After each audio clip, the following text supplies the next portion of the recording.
మనం ప్రతిరోజు కూడా మనకొచ్చేటువంటి కళలు దేనికి సంకేతంగా నిలబడతాయి?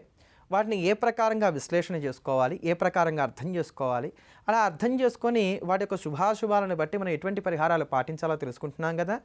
ఆ క్రమంలో నేటి రోజున మనకి గనక కలలో ఎవరన్నా బాగా తెలిసిన వారు, పరిచయస్తులు కలలో కనబడి వారు డబ్బులు లెక్కపెడుతున్నట్లుగా గనక కల వచ్చినట్లయితే అది దేనికి సంకేతమో తెలుసుకుందాం. మనకు బాగా తెలిసిన వారు కల్లో కనబడ్డారు. వారు డబ్బులు లెక్కపెట్టుకుంటున్నారు. అలా డబ్బులు లెక్కపెట్టుకుంటున్నప్పుడు మనం అక్కడికి వెళ్ళాం. ఆ టైంలో వాళ్ళు మన వంక చూసి నవ్వారు. ఇలా గనక కల వచ్చినట్లయితే అంటే నవ్వినట్టుగా కల వచ్చినా, వాళ్ళు ఏడుస్తున్నట్టుగా కల వచ్చినా మొత్తానికి వాళ్ళు గనక డబ్బులు లెక్కబెట్టుకుంటున్నట్టుగా మనకి కల్లో కనబడినట్లయితే గనక ఇది ఎంతమాత్రం మంచి కల కాదు. ఎవరో మన ఇంటికి వచ్చి అప్పు తీసుకోబోతున్నారు అనడానికి ఇది సంకేతం అనమాట. ఆ అప్పు వాళ్ళు ఎగ్గొడతారే తప్ప తీరుస్తారంటానికి ఎంతమాత్రం అవకాశం కూడా లేదు. లేదు, అప్పు తీసుకోవడం అనేది జరగలేదు.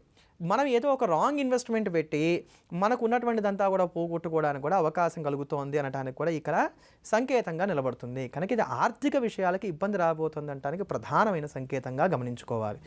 దీన్ని దృష్టిలో ఉంచుకొని ఈ కళ వచ్చిన తర్వాత నుంచి ఎవరైనా మనల్ని కనుక అప్పు అడుగుతున్నట్లయితే వారికి అప్పు ఇవ్వకుండా ఉండటం, మనం ఏదైనా సరే ఖర్చు పెట్టాలనుకున్నప్పుడు 1కి 4 సార్లుగా ఆలోచించుకొని ఖర్చు పెట్టడం చేస్తూ రావాలి.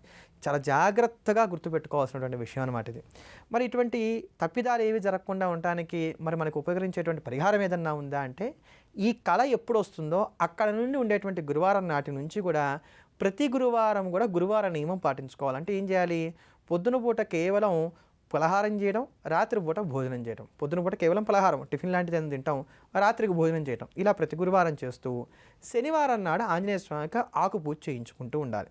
ఇలా చేస్తూ వచ్చినట్లయితే కనుక ఈ కళ వల్ల వచ్చినటువంటి దోషాలు ఏవైతున్నాయో ఇవన్నీ కూడా తొలగిపోయి ఆర్థికంగా మనకు రాబోయేటువంటి సంకటాలు ఏవైతున్నాయో వీటన్నిటిలో నుంచి కూడా మనం బయటపడగలుగుతాం. ఇలా స్వప్నశాస్త్రాన్ని అనుసరించి మనకు వచ్చేటువంటి కళల యొక్క ఫలితాలు మనం తెలుసుకుంటూ అడుగులు ముందుకు వేస్తూ వెళ్ళినట్లయితే కనుక మన భవిష్యత్తు చక్కటి బంగారు భవిష్యత్తు అవుతుంది. బంగారు బాటలో మనం ప్రయాణించగలుగుతాం. ఈరోజు మనందరికీ కూడా ధనత్రయోదశి పర్వదినం ఉంది. ఈ ధనత్రయోదశి పర్వదినాన ప్రధానంగా పూజించవలసినటువంటి దైవం మహాలక్ష్మియే. ఈరోజు, రేపు, ఎల్లుండి ఈ 3 రోజులు కూడా ఎవరైతే లక్ష్మీ ఉపాసన చేస్తారో వారందరికీ కూడా ధనము కలుగుతుంది. ధనం అంటే ధన్యత. మనం దేని కోరుకుంటున్నామో అది లభిస్తుందన్నమాట. ధనం అగ్ని, ధనం వాయుర్, సూర్యోధనం వసుహు అంటుంది వేదం ఎప్పుడు కూడా. అంటే సూర్యుడికి కావాల్సింది కాంతి, చంద్రుడికి కావాల్సింది వెన్నెల, అగ్నికి కావాల్సింది వేడిమి. ఇవన్నీ కూడా వీరు లక్ష్మీ ఉపాసన వల్లే పొందారట. అలా ఈ 3 రోజులు ఎవరైతే అమ్మవారిని ఉపాసన చేస్తారో వారికి ఏది అవసరమో అది ఆ తల్లియే అనుగ్రహిస్తుంది అని. అట్లా మనకు కావాల్సినవన్నీ కూడా అనుగ్రహించేటువంటి లక్ష్మీ సహస్రనామ స్తోత్రాన్ని శ్రవణం చేద్దాం. లక్ష్మీ కటాక్షానికి పాత్రులమవుదాం. वेदशास्त्रप्रदादेवी षडङ्गादिपदक्रमा शिवाधात्री शुभानन्द यज्ञकर्मस्वरूपिणी व्रतिनी मेनकादेवी ब्रह्माणि ब्रह्मचारिणी एकाक्षरपरा तारा भवबन्धविनाशिनी. ఎవరైతే వెండి బంగారానికి సంబంధించినటువంటి వ్యాపారాలు చేస్తున్నారో వీళ్ళకి వ్యాపారంలో మంచి లాభాలు రావడానికి గాను ఉపకరించేటువంటి అద్భుతమైనటువంటి పరిహారాన్ని గురించి తెలుసుకుందాం. అసలు వెండి బంగారు వ్యాపారస్తులకు గొప్పదైనటువంటి పర్వదినమే దీపావళి పండుగ. అటువంటి ఆ దీపావళి పండుగ రోజున లక్ష్మీ పూజ చేసేటప్పుడు కనుక ఇప్పుడు మనం చెప్పుకోబోయేటువంటి పరిహారాన్ని పాటించినట్లయితే వీరికి వ్యాపారంలో ఖచ్చితంగా మంచి వృద్ధి వచ్చి తీరుతుంది. ఏడాది పొడవునా కూడా ఐశ్వర్య లాభాలు ఖచ్చితంగా కలిగి తీరుతాయి.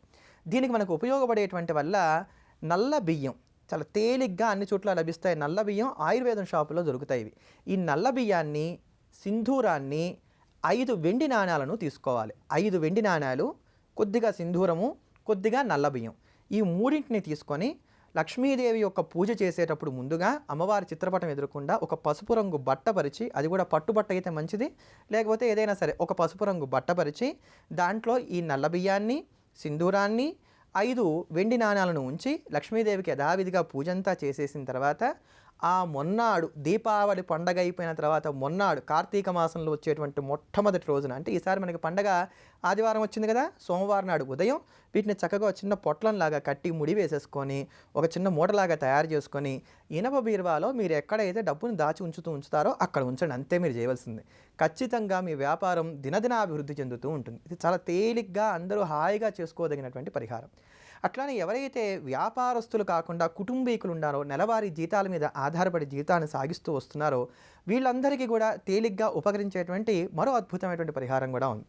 దీనికి మనకు ఉపయోగపడేటువంటివి 11 రూపాయి బిళ్ళలు. ఇంతే తేలికైనటువంటి పని, 11 రూపాయి బిళ్ళలు. ఈ 11 రూపాయి బిళ్ళలను తీసుకొని అమ్మవారి పూజ చేయడానికి ముందుగా, దీపావళి రోజున లక్ష్మీ పూజ చేయడానికి ముందుగా అమ్మవారి పాదాల దగ్గర ఈ 11 రూపాయి బిళ్ళలకి కూడా గంధము, పసుపు, కుంకుమతో అలంకారం చేసి అమ్మవారి పాదాల దగ్గర ఒక్కొక్క రూపాయి బిళ్ళ పెట్టేటప్పుడు మా ఇంట్లో ఐశ్వర్యానికి లోటు రాకూడదు అని మనస్ఫూర్తిగా నమస్కారం చేసుకుంటే ఒక్కొక్క రూపాయి బిళ్ళ అమ్మవారి పాదం దగ్గర పెట్టండి. ఇలా ఈ 11 రూపాయి బిళ్ళలు అమ్మవారి పాదాల దగ్గర పెట్టి నమస్కారం చేసుకొని పూజంతా చేసేసిన తర్వాత ఆ మొన్నాడు అంటే సోమవారం నాటి ఉదయం రోజున, దీపావళి పండుగ అయిపోయినటువంటి మొన్నాటి రోజున ఈ 11 రూపాయి బిళ్ళల్ని కూడా ఎర్రని బట్టలో చుట్టి చక్కగా బీరువాలో దాచి ఉంచండి. ఇంట్లో ఉండేటువంటి ఐశ్వర్యం చక్కగా దినదినాభివృద్ధి చెందుతూ వస్తుంది. అంత హాయిగా తేలిగ్గా మనందరికీ కూడా ఉపకరించేటువంటి పరిహారం ఈ పరిహారం. ఇటువంటి మరిన్ని అద్భుతమైనటువంటి పరిహారాలు తెలుసుకోబోయే ముందుగా శనివారాన్ని పురస్కరించుకొని వెంకటేశ్వర స్వామి వారికి సంబంధించినటువంటి గోవిందనామాలను శ్రవణం చేద్దాం, ధన్యులమవుదాం. బలరామానుజ గోవింద, బౌద్ధ కల్కి గోవింద, వేణుగణలోల గోవింద, వెంకటరమణ గోవింద, గోవింద హరి గోవింద, వెంకటరమణ గోవింద, గోవింద హరి గోవింద, వెంకటరమణ గోవింద.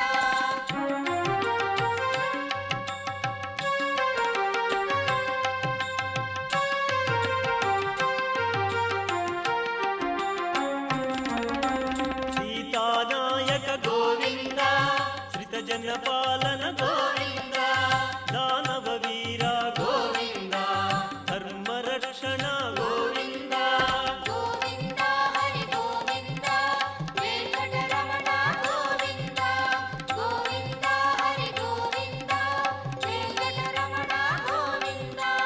అనాథ రక్షక గోవింద, ఆపద్బాంధవ గోవింద, ఆశ్రిత రక్షక గోవింద, కరుణాసాగర గోవింద, గోవింద హరి గోవింద, వెంకటరమణ గోవింద, గోవింద హరి గోవింద, వెంకటరమణ గోవింద.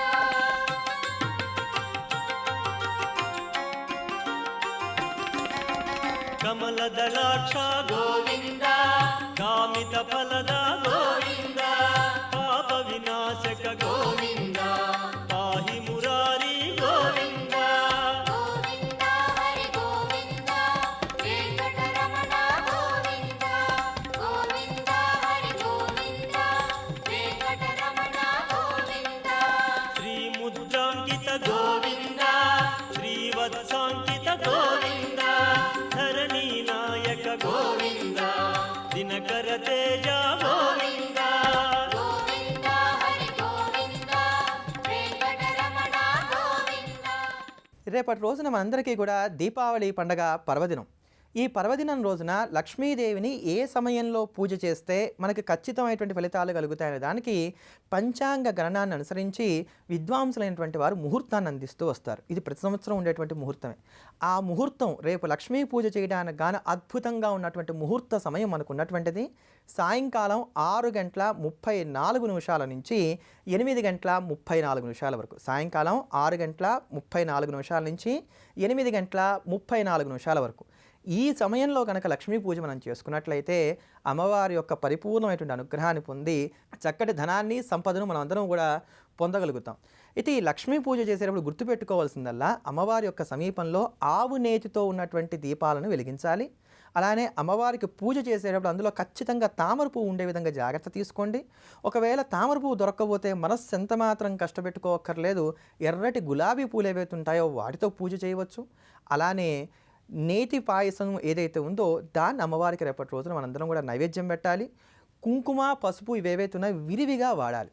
వీటికి తోడుగా 108 రూపాయి బిళ్ళలు తీసుకోండి. ఈ 108 రూపాయి బిళ్ళలు తీసుకొని లక్ష్మీ అష్టోత్తరంలో ఒక్కొక్క నామాన్ని చెప్తూ అమ్మవారి పాదాల దగ్గర ఒక్కొక్క రూపాయి బిళ్ళను ఉంచి పూజ చేస్తూనండి. అంటే పూలకు బదులుగా రూపాయి బిళ్ళలతోటి పూజ చేయడం.